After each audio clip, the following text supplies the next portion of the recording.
Hey everybody, this is John Q coming to you from San Diego Comic-Con 2014. I am standing here with Marguerite Bennett. Hi. How are you? Good, how about yourself? I am doing well.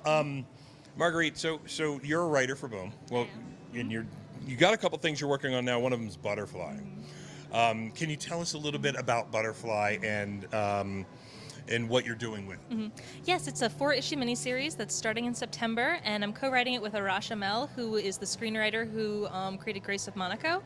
And it's this crazy, really traumatic spy series, and the entire book is dual protagonists, and it's split in half. The first half goes forwards, the second half goes backwards, and it's about this father and daughter who are both spies, and he comes from the Cold War ideology and the Cold War tactics of, very brutal, whereas she belongs to the post 9/11 war on terror world. So everything is much more through digital espionage, through never leaving a trace. It's more about being an actress as opposed to a secret agent, and more about being able to vanish entirely.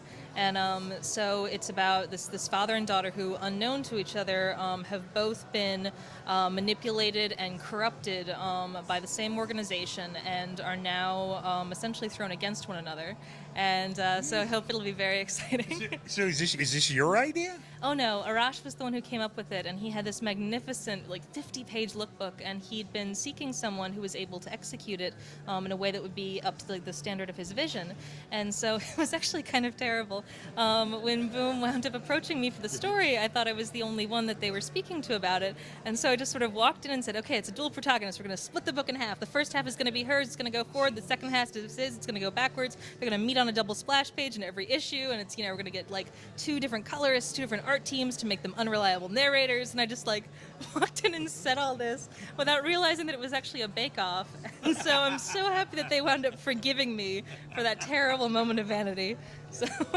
But I would think that knowing, well, I should say not knowing that it's between you and other people. You walked in and you were like, I have a vision. There was no pressure of losing it because you thought it was yours. Yeah. So hey, you got it.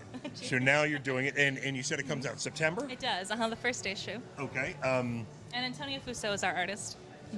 All right, there we go. Yeah. Okay. And it's really brutal. I mean, it's really phenomenal because we have these moments of great tension, and he just manages to imbue every scene with so much menace. I mean, he's really phenomenal. Now, we talked a little bit before we started rolling, and there are some other things you're working on that you're proud of that you want to let us know too. So we want to know. So what else you got going on? I've also got Sleepy Hollow starting from Boom this October, which I'm over the moon about. I cannot wait for you guys to see this miniseries. Now you doing the miniseries, tell us where it picks up, how it starts. What is it? I'm trying to make it as accessible as possible, even for people who aren't necessarily familiar with the TV show. It's also 4 issues, and the first issue is going to take place around episode 4 or 5 of the series. The second one will be a little bit later, 6 or 7, and the 2-issue finale, essentially, is going to take place around 10-11. I am very excited for that, and because now you're my new best friend. Now, when I get those, I will be sending you. See, I'll have to get the hard copies, or else I got to send you my iPad, and you got to sign that. What's that going to do for me? Oh. So I'll send you the hard copies, and then I better get a. Hey, John Q, you are the bestest ever. Yes. Little hearts over the eyes. I'm in for that. Before we were talking, I told you I had a little bit of information that, when I found out I was going to talk to you, so I wanted to do a little background check on you. I'm wondering how you are still here, because when I looked up your name, you'll like this one. So I look up her name, look up what she's working on. I'm not even kidding you. This is really what I get right here. Where is it?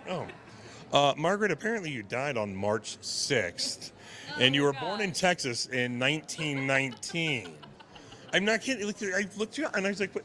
It's like, this can't be her. So I went to the next one. I was like, all right, this can't be her. Now, all the images when you look up your name, the images are you. But I was just like, what? Hold on. I was like, how can this happen? Oh, she's working on Sleepy Hollow. I'm actually one of the Skrull. That's the secret. See? Hello. SDCC exclusive right there. Nobody knows this.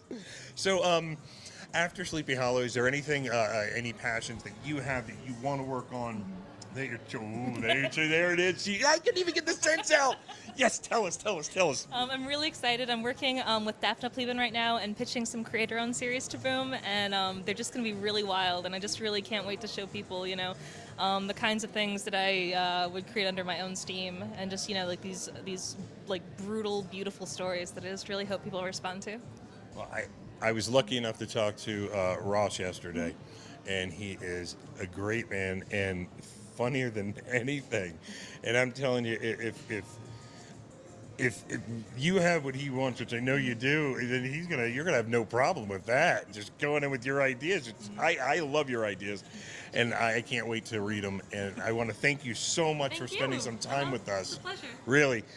This is John Q and Marguerite Bennett coming to you from San Diego Comic-Con 2014, and we'll catch you later.